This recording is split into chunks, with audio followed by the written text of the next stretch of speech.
York Harbor, March 26, 1963.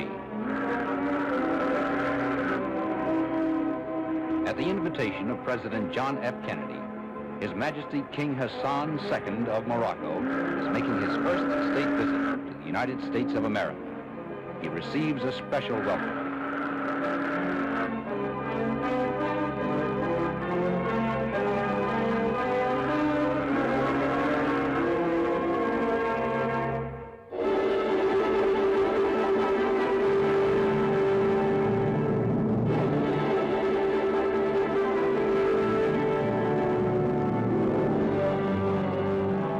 The first stop on the King's American tour is the historic city of Philadelphia. In Independence Hall, the American Declaration of Independence was signed to proclaim freedom from colonial rule. Here, in front of the Liberty Bell, the symbol of American independence, King Hassan receives from the mayor a silver medallion, making him an honorary citizen of the city. From Philadelphia, a special train carries the King and his official party toward his next destination some 120 miles to the south. Washington, the nation's capital city, waits to welcome its distinguished visitor.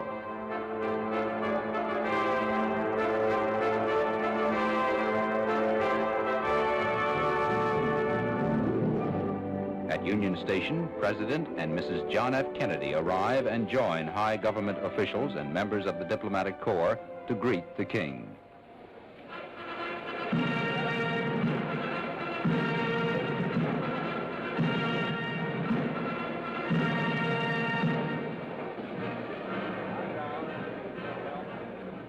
During the cordial exchange of greetings, His Majesty's sister, Her Royal Highness Lala Nezha, is presented with a bouquet of roses by Mrs. Kennedy.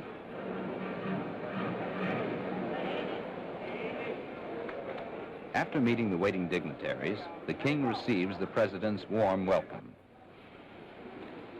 Your Majesty, it is a high honor to welcome you once again to the United States,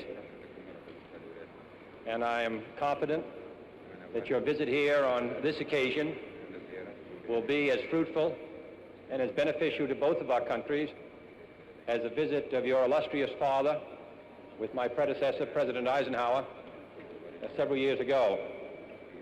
Though a wide ocean separates our two countries, they have been bound together throughout our history. Your country was the first to recognize the United States in the most difficult days of our revolution. Our first president, President Washington, sent our Constitution to your country in 1789. And from that day to the present, the ties have been intimate in war and in peace.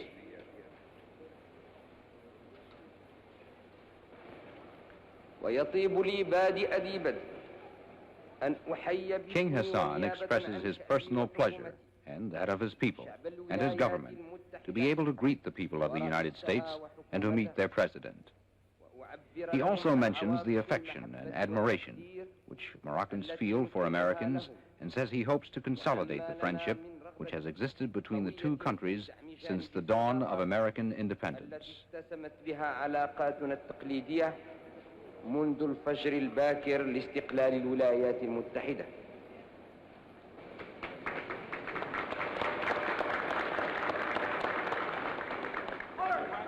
Leaving the railroad station, the motorcade passes in front of the Capitol building, where the nation's legislative body meets.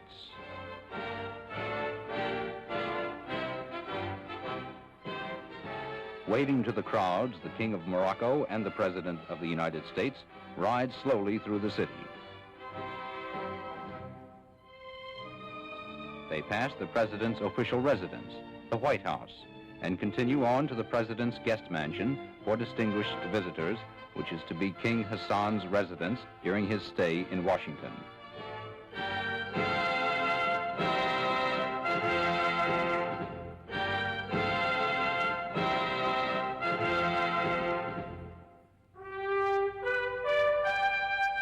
One of His Majesty's first official acts in Washington is to pay a visit to Arlington National Cemetery, the last resting place for many of America's most honored war dead.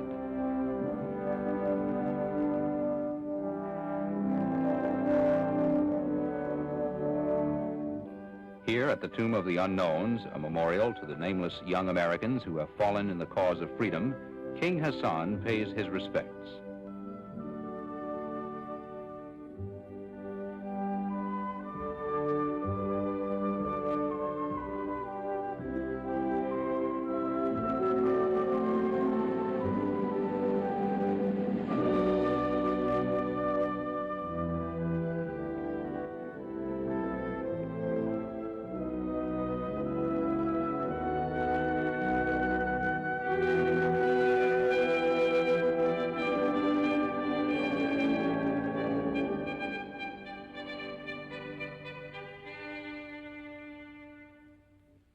Returning to the city, the king goes directly to the White House for his first conference with President Kennedy.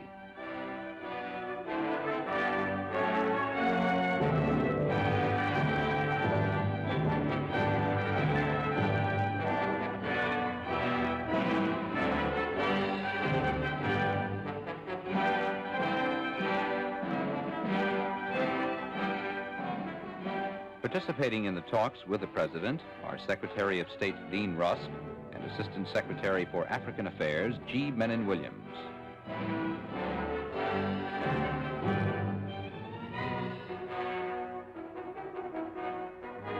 That evening, the king returns to the White House for a state dinner at which he is the President's honored guest.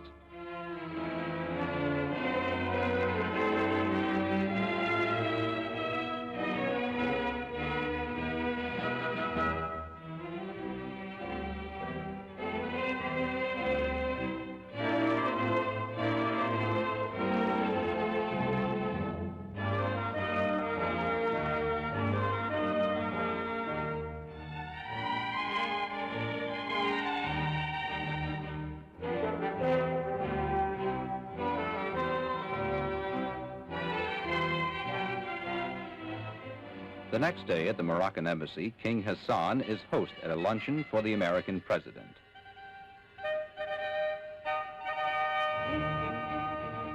The Moroccan ambassador to the United States, Ali Benjaloun, joins the king in greeting Mr. Kennedy.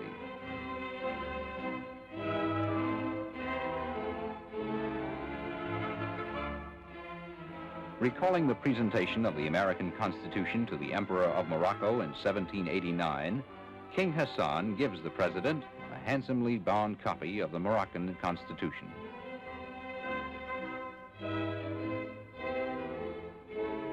That night, King Hassan is host at a reception for the Washington Diplomatic Corps.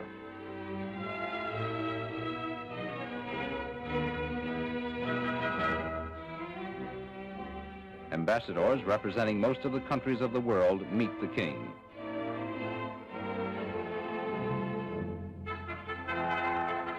Assisting in welcoming the guests is His Majesty's brother, His Royal Highness Prince Moulay Abdallah and Princess Lala Nezha.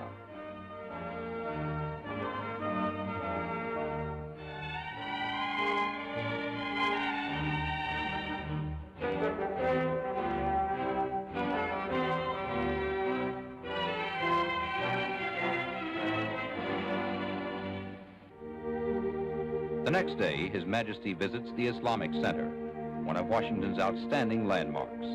This center serves not only as a place of worship, but also as an institution of learning for those studying Islamic culture. Greeted by the director of the center, Dr. Abdel Halim El Nagar, King Hassan is ushered inside to sign the register for distinguished visitors.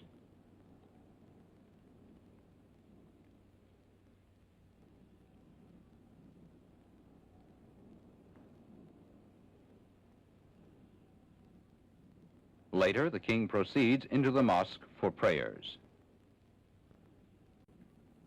This mosque was built and is maintained by the contributions of 15 Muslim countries.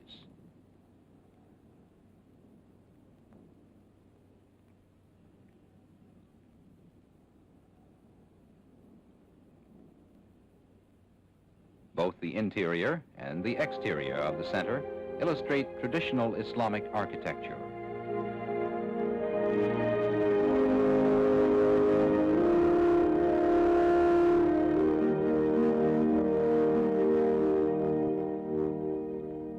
From the Islamic Center, King Hassan is driven along Massachusetts Avenue, where the embassies of many nations are located.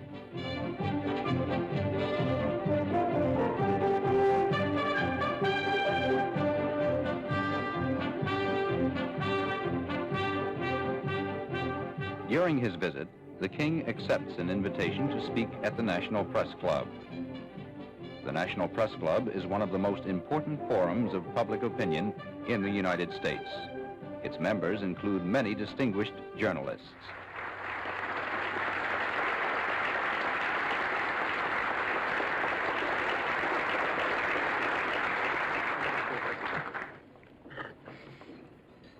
Messieurs, c'est pour moi un grand privilège. It is a great privilege and an honor for me to speak in this very respected club, which is so esteemed and where so many great statesmen before me have spoken, and so many great statesmen who will come after me will speak on the problems in which you are interested. Beaucoup plus avertis des choses internationales et de la chose publique viendront certainement ou sont venus vous faire des exposés sur les problèmes qui vous intéressent. My father before me came here proud and with a quiet conscience because he knew he was coming into the citadel of freedom and democracy. Why really is there so much friendship, so much sympathy, so much common feelings between two countries separated by an ocean, separated by language, separated even by the history of their civilizations? I believe that the answer to this question is the heroism of your own fight for generations and of the fight also of my own people for generations toward the same goal, toward the same ideal, the love of liberty. A mené durant des générations, à savoir qu'un but sacré et unique nous unit, l'amour de la liberté.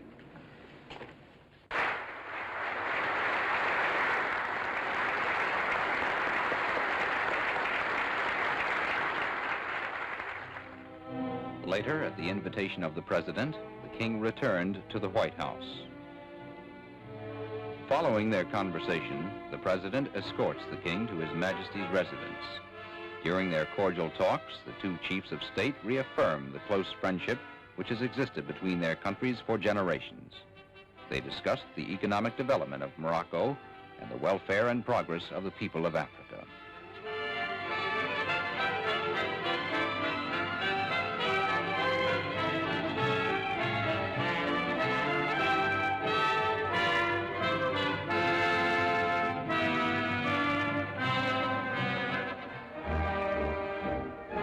Like his father's tour in 1957, King Hassan's visit to America ends in New York City. Here, the King is accorded the traditional welcome for distinguished visitors, a parade up Broadway.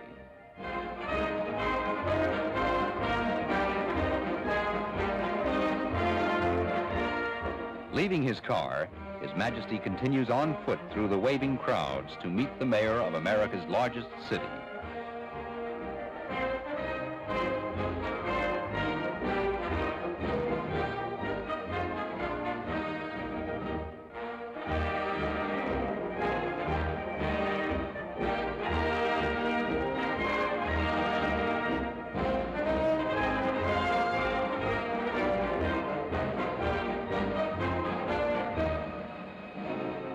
From City Hall, the King is escorted to his official residence in the city.